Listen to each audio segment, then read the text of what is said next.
திருப்பி நம்ம நல்ல மாமியாரும் நம்மளும் நம்ம மாட்டு பொண்ணு ஒழுங்காக எப்பவுமே நம்ம நடந்துக்கிறத பார்த்தாலும் அவங்க நடந்துக்கிறாங்க. அடியத்தனை 25. இதில் என்னன்னா மற்ற கதையெல்லாம் என் இஷ்டத்துக்கு எப்பாவும் நிறுத்தலாம். இதில் வந்து அன்னைக்கு போர்ஷன் வந்துச்சாங்க. இது நம்ம சிலபஸ் சிஸ்டம் மாதிரி பையனுக்கு புரியுதோ புரியலையோ, டீச்சருக்கு டைம் இருக்கோ இல்லையோ போர்ஷன் முடிச்சிடும். அப்போ தான் குவாலிட்டி எக்ஸாம் வைக்க முடியும், ஆன்லைன் எக்ஸாம் வைக்க முடியும். முன்னாடியெல்லாம் அப்படி கிடையாது. படித்து அவன் தெளிச்சப்பறம் தான் அடுத்த ஸ்டேஜுக்கே போவான். வரும் திருப்பி அந்த நிலமை வரும். எல்லாரும் ஒரே வருஷத்தில் எல்கேஜி பாஸ் பண்ணணும், ஒரே வருஷத்தில் 5ஆம் கிளாஸ் பாஸ் பண்ணணும், ஒரே வருஷத்தில் 10ஆம் கிளாஸ் பாஸ் பண்ணணும்னு நினைக்கப்படுது. படிப்பு வேற, அவன்கிட்ட வேற திறமை இருக்கும். நான் தான் சொல்லுவேன், 8ஆம் கிளாஸ் வரைக்கும் படிக்க வச்சுட்டு 8ஆம் கிளாஸ் மேலே அவனுக்கு எந்த ஃபீல்டில் இன்ட்ரெஸ்ட் இருக்கோ அந்த ஃபீல்டில் அவரை பெரியார வந்தோம்னா நம்ம நிறைய அறிவியல் அறிஞர்களை உருவாக்க முடியும். 12ஆம் கிளாஸ் வரைக்கும் அதே தமிழ், அதே வரலாறு, அதே இது 10ஆவது இருக்கும். இப்படி வச்சுருந்தா அவன் எப்படி கான்சன்ட்ரேட் பண்ணுவான்? அதுக்கு வேறு இன்னும் கொஞ்சம் சயின்ஸ் அதிகமாக கற்றுக்கொடு, மேத்தமெட்டிக்ஸ் பிடிச்சவனுக்கு மேத்தமெட்டிக்ஸ் கற்றுக்கொடு, லாங்குவேஜ் பிடிச்சாலும் லாங்குவேஜ் கற்றுக்கொடு. அப்படியெல்லாம் பண்ணிட்டோம்னா நல்லா போகும். 2வது வரைக்கும் எல்லாத்தையும் படித்தா போகிறாங்க. இப்போ 10வது வரைக்கும் படித்தாலும் படிக்கிறவன் தான் படிக்கிறான். மீதி பேருக்கு ஆனாவே தெரியறதில்லை. நம்ம சாந்தியை கிட்ட தெரியும். 9ஆம் கிளாஸில் வந்துட்டு ஆனா தெரியல சார், காஞ்சாஞ்சா தெரியல சார் அப்படிங்கிறான். ஏன் அதுக்கு கீழே அந்த வாத்தியார் என்ன பண்ணார், அந்த பேரண்ட்ஸ் என்ன பண்ணாங்க, அந்த குழந்தை தான் என்ன பண்ணித்தோ எனக்கே புரியல. அப்படி இருக்கும்போது அந்த மாமனார் கட்சியை மருமகனாக இருந்தாலாம். அப்போ சொல்கிறார், இப்போ யாரு தெரியுமா இங்கே இருக்க வேண்டியவளே கிடையாது, பார்க்கடல் வைகுந்த வாசத்துக்குரியவள் அப்படின்னு முடிவு பண்ணாலும் ஆஞ்சநேயர். அந்த தேஜசவாதம் இவர் என்ன சொல்லணும், அயோத்திக்கு உரியவள் தான் சொல்லியிருக்கணும். ஏன் சொல்லலை அப்படின்னா, அயோத்தி வந்தவொடனே ராமன் திருப்பி இறக்கி விட போறார். அவர் பூமிக்குள்ள போக போறா சீதை, திருப்பி வைகுண்டத்துல தான் உயிர்கள் சந்திக்க போறாங்க. அதனால இவளுக்கு நிரந்தரமான இடம் வைகுண்டம் தானே தவிர அயோத்தி கிடையாது அப்படின்னு ஆஞ்சநேயருக்கு தெரிஞ்சிருந்தது. அவர் சொன்னான், இலங்கை என்னும் ராஜ்யம் அதனிலே இலவு காத்தனே. எப்படி பார்த்துட்டு இருக்கா தேடிட்டு அந்த கண்களை தெரியும். ஒருத்தர் வந்து உண்மை சொல்றாங்களா, நடிக்கிறாங்களா, பொய் சொல்றாங்களா, அதனாலதான் கண்ணை பார்த்து பேசணும். யார்கிட்ட பேசினாலுமே அவங்களுடைய கண்ணை பார்த்து நம்ம பேசணும். பேசினா தெரிஞ்சிடும் அவங்க உண்மை சொல்றாங்களா பொய் சொல்றாங்கிறது. ஒரு 90% தெரிஞ்சிடும். ரொம்ப பெரிய ஆக்டர் இருந்தால் தான் அவன் ஏமாத்துவாங்க தவிர விளைஞ்சாலும் இருந்தாலும் அடிய மாட்டேவான். இருந்தாலும் கண்டுபிடிக்கும். அப்படி பார்த்தா இவன் வந்து இப்படியே பார்த்துட்டே இருக்கா. ராமபிரானுக்காக காத்து கொண்டு இருக்கிறாங்க. அதுதான் ஒரு பெருமை. பெண்ணுக்கு பெருமை என்னன்னா, தன்னுடைய கணவனுக்காகவோ தன்னுடைய தந்தைக்காகவோ தன்னுடைய பிள்ளைகளுக்காகவோ காத்து இருக்கிறது தான் அவனுடைய கடமை. சொன்னா கூட வீட்டில் அவங்க சாப்பிட மாட்டாங்க. அவங்களுக்கெல்லாம் சாப்பாடு போட்டுட்டு அப்புறம் தான் இவங்க சாப்பிடுவோம். முன்னாடி சாப்பிட சொன்னாலும் சாப்பிட மாட்டாங்க. பெரும்பாலானவர்கள் இந்த மாதிரி செய்யறது கிடையாது. எதுக்காக குழந்தை சாப்பிடணும், கணவன் சாப்பிடணும் அப்படின்னு நினைப்பாங்க. அப்படி இருந்தது.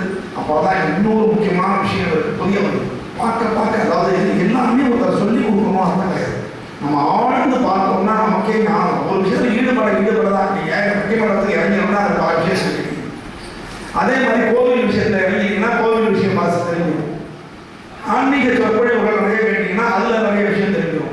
ஆனால் எதுலையுமே நம்ம ஈடுபட்டாதான் அதை பற்றி தெரிஞ்சுக்க முடியும். வெளியிலே நின்று தண்ணி சொல்றதா ஜில்லுன்னு இருக்கான்னு எப்படி சொல்றது? என்னை போய் ஒரு ஹோட்டலில் இருக்கிற டிஃபன் எப்படி இருக்குன்னு கேட்டால் நான் என்ன சொல்ல முடியும்?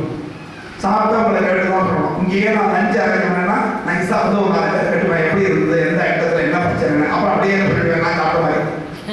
அங்கே என்னென்ன அனுபவிக்கிறவர்களுக்கு தான் அதை உண்மை புரியும். அதையே உணர்றவர்களுக்கு தான் அது புரியும். இவன் நினைச்சா அப்பறம் பொருள் அவன் இவள் பங்கைய செல்வியே.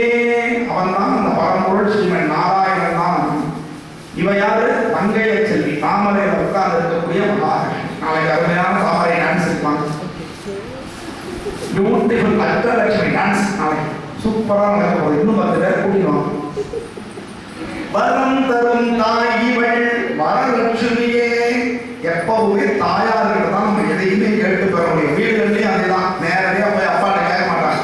நைஸா அம்மாட்ட சொல்லிடுவாங்க. அந்த அம்மா போய் என்னங்க உள்ள கேட்குது போவேன் சரி போயிடுவாங்க. திருப்பி வருவாங்க. தூக்கம் ஒரு பாலம் கொடுத்துட்டு நல்லா சாப்பாடு பால் சாப்பிடுங்க. குழந்தை கேட்குறாங்க. ஒரு தடவை தானே கேட்குறாங்க. இப்போ என்னங்க இப்போ கேட்குறாங்க. என்னங்க ஒரு 50 ரூபாய் என்னங்க சரி சரி போகணும். இது வழக்கம். எதனாலதான் வைஷ்ணவர் கோவில்களில் முதல்ல போய் தாயாரை சேவிச்சு அப்பா அம்மா எனக்கு காப்பாற்று உங்கள் வீட்டுக்காரங்க ஒரு வார்த்தை சொல்லி வை அப்படின்னு சொன்னோம்னா ரெக்கமெண்டேஷன் கொடுப்பான் குழந்தை. பெருமான் கேட்டான், இவன் இவ்வளவு அக்கிரமங்கள் பண்ணியிருக்கான், தப்பு பண்ணியிருக்கான், இவனுக்கு நான் எப்படி தண்டனை கொடுக்காம இருக்கிறது அப்படின்னு கேட்டான். அவன் கேட்டான், தாயா கேட்டான், யாராவது தப்பு பண்ணாத ஒருத்தர் கூட நீ காட்டுங்க பார்ப்போம். தாயா முடிட்டாங்க. இப்படி சொல்லியே மோட்சத்தை வாங்கி கொடுப்பா, இப்படி சொல்லியே ஒரு காரியத்தை சாதித்து கொடுக்குறவ தான் தாயா. குழந்தை செய்யற எந்த தப்புமே தாய்க்கு தெரியாது. அவன் மன்னிச்சு அதை ஏற்றுப்பா. என் குழந்தை இப்படித்தான், என் குழந்தை துரியோதனன் அவ்வளவு தப்பு நான் காந்தாரி என்ன பண்ண முடியும். கடைசியில அவனுக்கு வஜ்ரவாகனம்னு கொடுத்தான். அது போல வேண்டாம் மரக்கிளையில ஒழிஞ்சுட்டு இருக்கான், பார்த்துட்டு இருக்கான். இங்க என்ன நடக்க போகுதுன்னு பார்க்கணும். நீ ராத்திரி கூட அந்த மரக்கிளையில உட்கார்ந்துருக்க போறோம். பொறுமையான ஆஞ்சநேயன் தான் விஷயம். வீரம் இருந்தா போறாது, விவேகம் இருக்கணும். அது ஆஞ்சநேயர்கிட்ட இருந்தது. அதனால பார்த்தா தெரியும், நம்ம எல்லாம் யோசிச்சு செய்யக்கூடியவன். எந்திரன் மாதிரி கிடையாது. டிவி எப்போதும் தான் போட்டு உடைக்கிற மாதிரி, பிரேக்கை பிடிக்கணும் அந்த மாதிரி எல்லாம் கிடையாது. யோசிப்போம். இப்போ இருக்கிற ஏஐ மாதிரி வச்சுக்கலாமா, இல்லை அதை விட சிறப்பாக வச்சுக்கலாம். உண்மையான ஏஐ ஆஞ்சநேயர் அப்படியாச்சு. எத்தனையோ பேர் மெட்ராஸில் வெள்ளம் வந்தபோது மொட்டை மாடியில் 2-3 நாள் வாசம் பண்ணாங்கல்ல, நாய்க்கும் அவங்களுக்கு ஒரு போட்டி. பிஸ்கட் யார் தூக்கி போடுற பிஸ்கட்டையும் மண்ணையும் பிடிக்கிறதுக்கு போட்டி போடுவார்கள். அப்படி எல்லோரும் காத்திருந்தார்கள் சொன்னால் ஆஞ்சநேயன் அங்கே என்ன நடக்கிறது, எப்படி நம்ம இவர்களை ஏமாற்றி சீதாதேவியை சந்திக்கலாம் அப்படிங்கிறதுக்காக அங்கே காத்துருக்காங்க. நாளைக்கு அந்த சீதாதேவியை சந்திச்சுவார்னு நினைக்கிறேன். பார்ப்போம். அங்கிலே ஒன்று பெற்றான், அங்கிலே ஒன்றை தாவி, அஞ்சிலே ஒன்றாக ஆரிய கனதையேகி, அஞ்சிலே ஒன்று பெற்ற அனங்கை கண்டையா